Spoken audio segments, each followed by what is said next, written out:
Well, Jason Reid has more than 30 years of experience creating award-winning content for both the screen and the speaking stage. Having learned his craft from mentors such as Stuart McLean and Emmy-winning screenwriters, Jason won several awards for storytelling as head of content at the Weather Network before becoming a professional speaker in 2010. Jason is also a storytelling coach and a mentor to several CAPS members. I know you're going to love him. Please welcome to the stage, Jason Reid.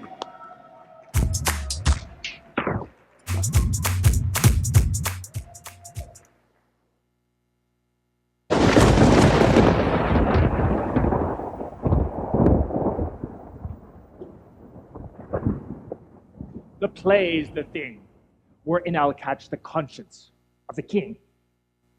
So said history's greatest writer. No, of that, not Stephen King. I am referring, of course, to our own William Shakespeare. This is not him, by the way. In fact, this prop has absolutely nothing to do with my talk. However, I find as a professional speaker, if I come out to the sound of thunder and holding a human skull, it does grab people's attention. And now that I've done that,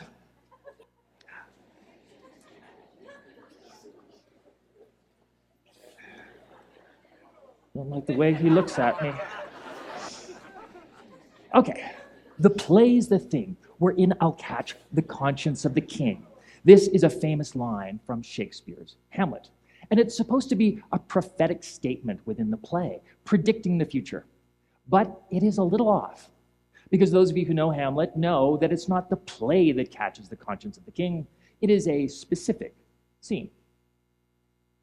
Now, being an educated and cultured CAPS audience, I know that you've studied Hamlet in school and you have probably seen many productions of this wonderful play and need absolutely no introduction to it.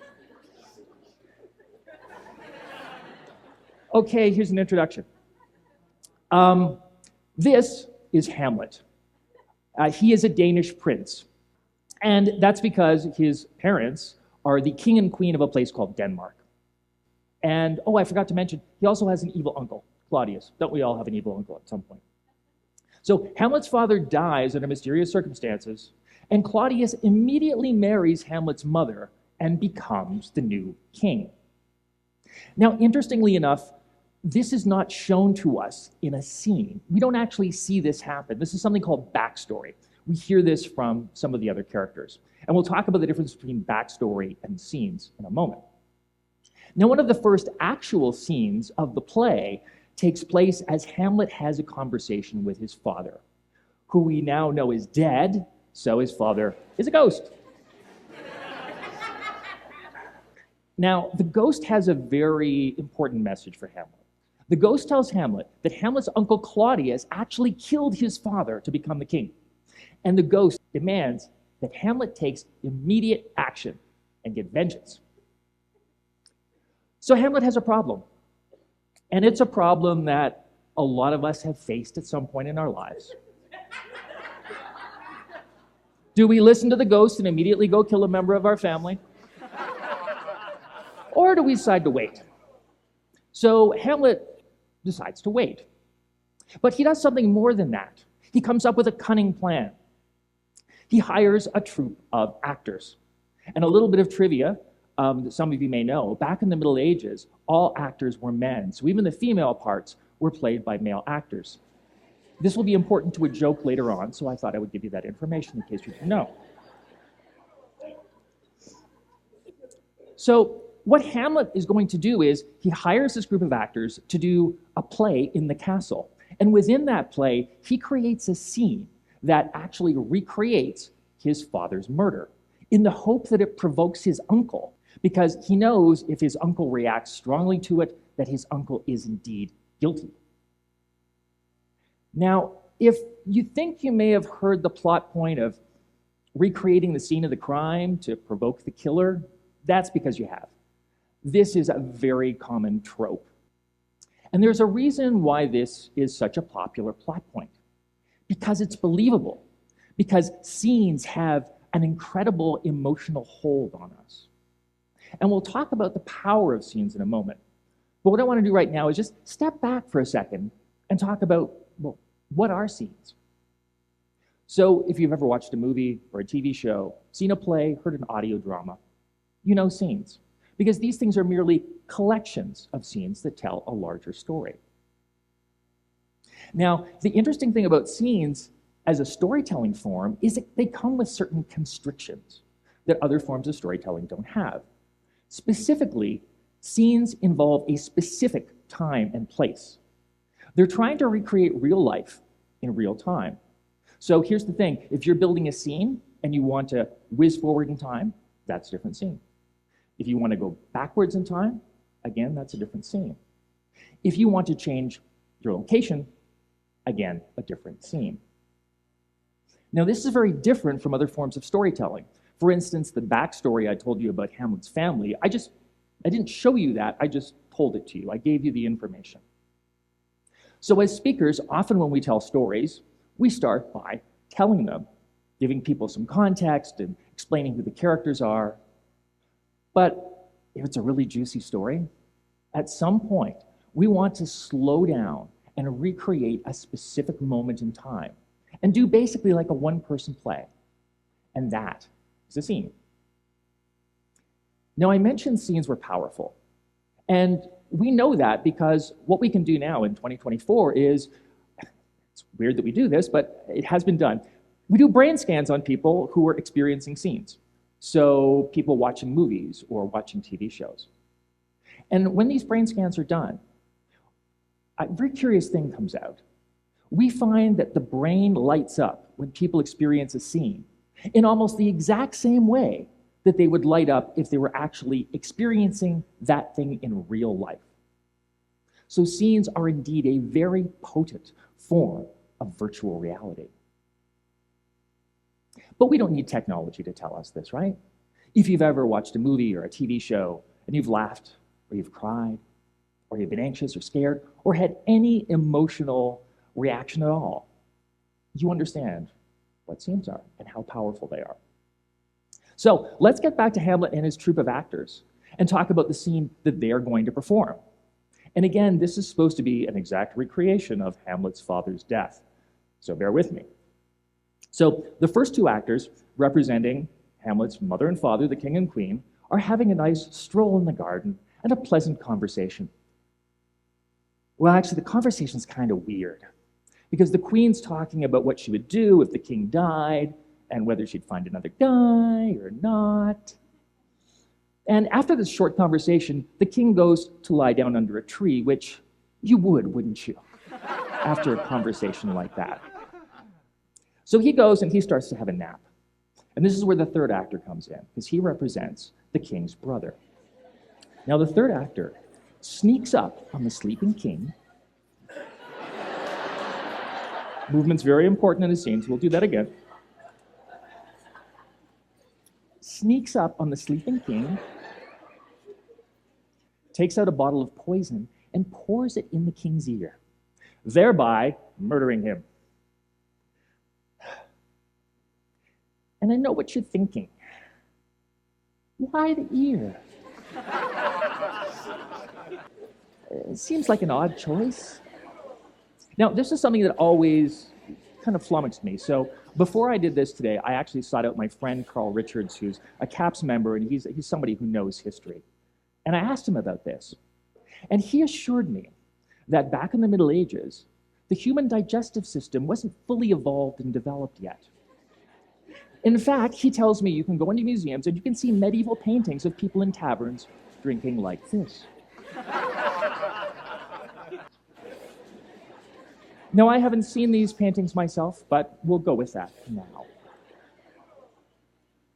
All right, so that's the scene they're about to play. So let's take a step back again as speakers and look at how do we create a scene on the stage. The first thing to remember about creating a scene, if you're a speaker, is this. You're the writer, the actor, director, and producer. That means you keep all of the fees. There's a real benefit to doing this, believe me. But we need a few more things to create a good scene. As we've all heard, we need a setting, we need a time and place. We always want to anchor our audience in a time and place, even if it's as simple as, well, I was at the dentist the other day and this is what happened. We can obviously get more detailed with that if we want, but setting is important. The other thing that's important are characters. Now, as speakers, we tend to tell true life stories. And if we are going back in our memory to tell a true life story and we take somebody from real life and put them on the stage with us, they immediately become a character, which means there is some artistic license involved. Obviously, you want to keep true as much as you can to real life, but you're going to make compromises and choices. If you're talking about a pivotal business meeting 6 years ago that lasted an hour and there were 6 people in the room, well, you're going to want to condense that to 5 minutes, and you're going to want to probably condense the number of characters from 6 to 2 or 3 if you're playing all the parts. Now, the key thing with characters is we have to make them distinct individuals because our audience needs to know who's speaking and who's doing what. There's a couple of ways of doing this. Number one is body language. So you may have one character who kind of adopts a bit of a relaxed pose, and then another character who's a little bit more stiff and formal. And notice how my voice just automatically changed. It's interesting how posture and body language can change our voices. And speaking of our voices, let's talk about dialogue, because this is a big differentiator. Now, dialogue is basically what the characters say to each other, but it's much more than that. We have a huge opportunity with dialogue because we're not just dealing with words, we're also dealing with tone and emotion. So I could say the word, hey, or hey, same word, 2 very different emotions if you use them in a scene. So it's really important to think of the emotion and tone that you want your characters to have. Now, people sometimes ask me, how do you do a dialogue on the stage? How do you play 2 characters? Well, it's relatively simple. Here's the easiest way. When you're one character, you face one way. And then when you're the other character, you face the other way. Pretty easy, right? So, let's address the elephant in the room, because I'm getting some weird looks. Yes, we're talking about acting. If you're playing a scene, yes, you're acting. And I know what some of you are thinking. You're thinking, Jason, it's fine for you to go up on stage and act, but I have never taken an acting lesson in my life. Actually, I'm curious, how many people here have never taken an acting lesson? Hands up. Okay, so there's a lot of you. And here's what I want you to know. Neither have I. Much to the dismay of every director who's ever worked with me. But that's okay, because on the stage, doing my talk, I'm my own director. I think I'm fabulous. Right? Yeah. And you don't need to be a great Shakespearean actor to do a scene on stage. But there are a couple of tips that I'd like to give you.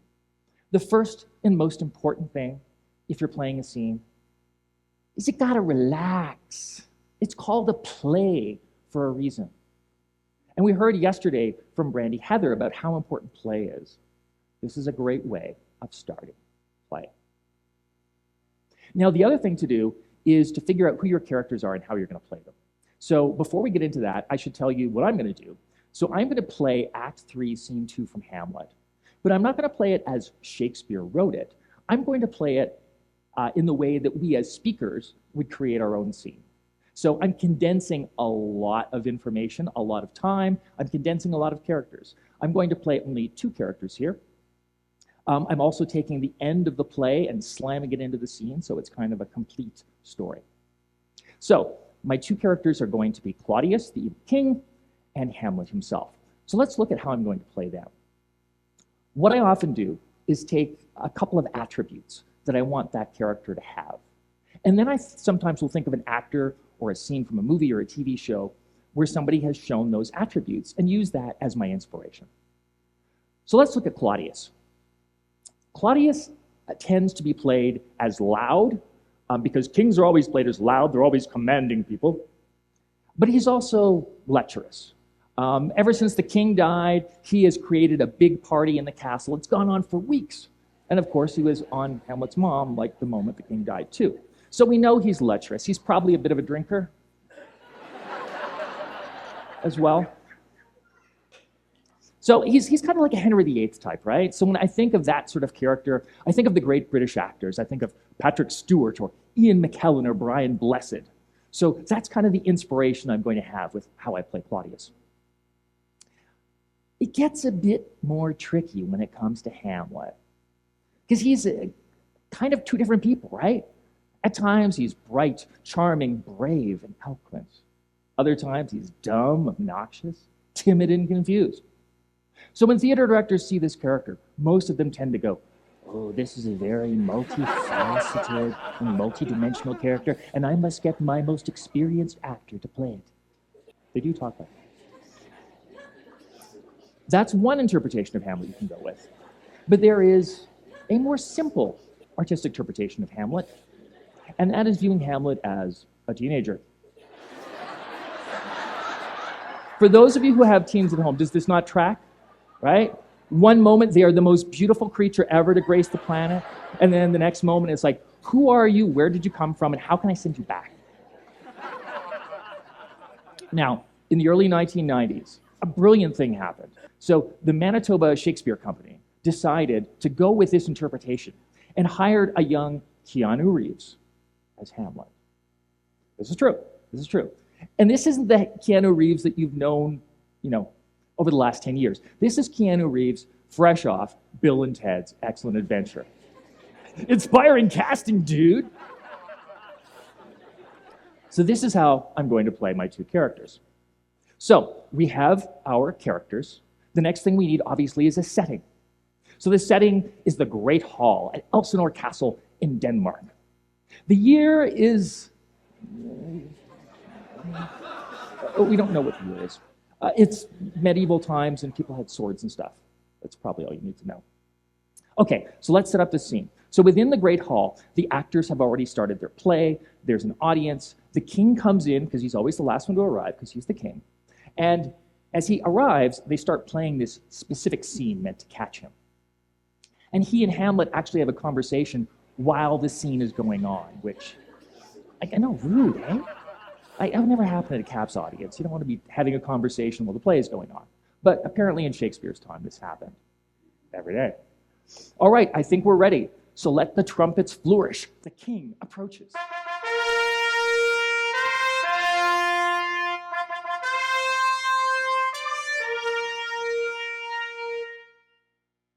Good evening, Prince Hamlet. Hey there, royal ugly dude. I mean, your majesty. What goes on here? Who are these people? Are these thespians? I don't think so, dude. You can always ask their pronouns.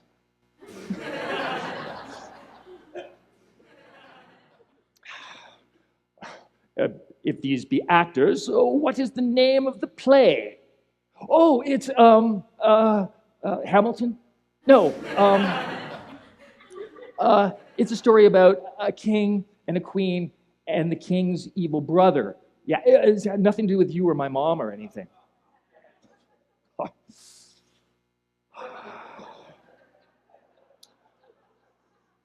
Ah, yes, I see the one playing the queen. She has a lovely shape. What is the actress's name? That's Frank. Middle Ages. Yes. Not that there's anything wrong with that.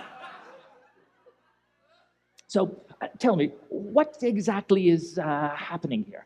The king goes to lie down, and the queen leaves. Who is that person in the wings? Oh, dude, your majesty, that is the king's evil brother. You got to keep an eye on him. Watch what he does. Ah, I see. He approaches the king. He has a bottle. Ah, the king must be thirsty. Yes, look, his ear is parched. What is happening now? Oh, dude, you don't realize that bottle contained poison. The king is dying, man. Look, the king has been murdered. Ah, yes, a serious event. The queen approaches. She is obviously upset. Ah, the king's brother consoles her. The king's brother seduces her. I don't blame him. I'd do the same thing myself. What? What did you just say, dude? Ah, apparently I need another drink. Dude, no. You are not going anywhere. What was that you just said? Hamlet. That wasn't me. Yes, it was me, but the king was thirsty. I didn't know the poison bottle actually contained poison. The ghost was right. You murdered my father. Taste my sword, you fiend. Ow! Oh! That really hurt. Oh. I thought you just wanted me to taste it. Oh. I am slain.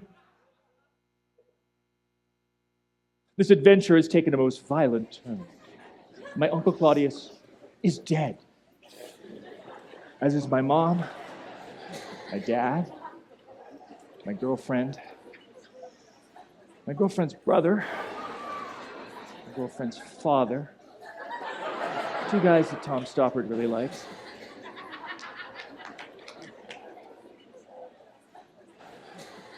Who knew tragedy could be so tragic? I don't know about you dudes, but I am done with this scene. And I, for one, am bailing.